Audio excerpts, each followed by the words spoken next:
Okay, welcome to example number 2. We have an example of several charges, Q1, Q2, Q3. They're all point charges. And what we're asked to find out is what is the electric potential at point A due to these three different charges, Q1, Q2, and Q3. Now, if you recall, the electric potential at a particular point is equal to K times Q all over R. Now, if we have several charges, then what we would do is we would take the sum of them, basically applying the principle of superposition. So V at A would be equal to V1 plus V2 plus V3, or one could write it as the potential at A is the sum of all the charges, which we have K times Qi all over R sub I. Okay, so the potential at A would be, let's just use this first formula, it will be K Q1 all over R1. Now R1 would be this distance here of 2 centimeters. Then we have the potential due to 2. We have K Q2 all over R2. R2 would be this distance in here, plus K Q3 all over R sub 3. And R sub 3 would be this distance from A to point charge 3. What we'll do is we'll just pull out a constant K since it's common in all these, and just rewrite this as Q1 all over R sub 1 plus Q2 all over R sub 2 plus Q3 all over R sub 3. And it's also important to notice, since electric potential is a scalar quantity, that you do not need to worry about the directions. This is not a vector, so you simply just add them up. Except when you get to Q3, that's going to be a negative charge, so you're going to be having a negative value here. So let's now substitute our numbers in. Your potential at A would be, well, K, we're going to be using 9.0 times 10 to the power 9, or you could use 8.99. Newton meter squared over Coulomb squared. Then multiply that by, in brackets, we have Q1, which is 4 to the power negative 6 coulombs, all over a distance from A to Q1 is 2 centimeters, so that's 0.02 meters. Plus we have charge 2. Charge 2 is 2 microcoulombs. That's 2 to the power negative 6 coulombs. All over the distance from A to Q2, that's 1 and 1, so this distance in here is root 2 centimeters. So it's root 2 divide by 100 because we want this in meters. All right, plus we have Q3, which is negative 3 to the power negative 6 coulombs.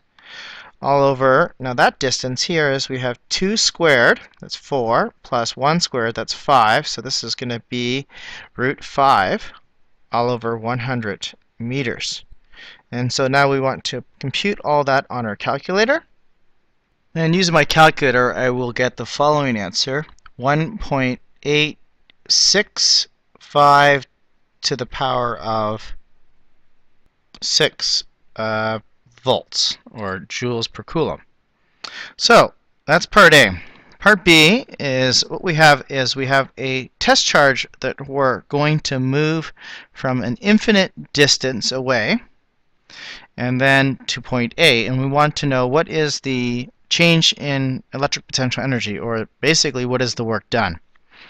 So if you recall that the change in electric potential energy is equal to Q times the change in electric potential. Okay, where Q is the test charge, and that's negative 5.0 to the power of negative 9 coulombs, and delta V would be the final potential, which is the potential at infinity. Actually, no, not infinity, but A actually, minus the initial, which is actually at infinity. Now, the potential at infinity is actually 0. Why is that 0? Because if you recall, V equals KQ over R, and as R approaches infinity, the denominator here gets really big, then the potential will be 0. So really, the change in potential is really just the potential at A, which we had just determined in the earlier part as 8.65 to the power of 6 joules per coulomb, or volts. So now we substitute that in. We have negative 5.0 to the power of negative 9 volts and we have, oops, coulomb, sorry, and we have 1.865 to the power of 6 joules per coulomb, and that will get us negative 0.00933 joules of work done, or change in electric potential energy. So now we go on to part C, which is determining the work that would be done in moving the charge from point A to point B.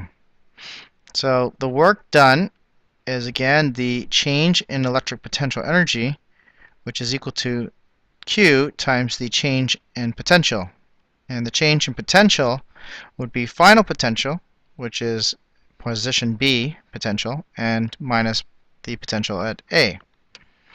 Now we know that the potential at A is 1.865 to the power of 6 volts. What we need to determine is what would the potential at B be. So we have to go through this similar process that we just did earlier in part A and find out that potential at B. So I'll just write where the potential at B will be KQ1 all over R1 plus KQ2 all over R sub 2 plus KQ3 all over R sub 3.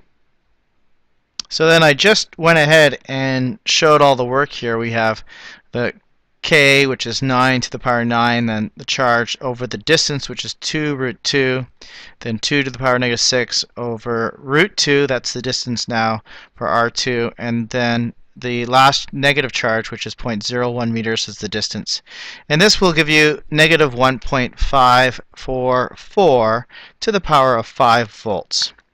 So, to get the work, we would take that charge that we have, that test charge that we're moving, that's negative 5 to the power of negative 9 coulombs, and we would multiply by the potential difference. So that's negative 1.544 to the power of 5 joules per coulomb minus the potential at A, which is 1.865 to the power of 6 joules per coulomb.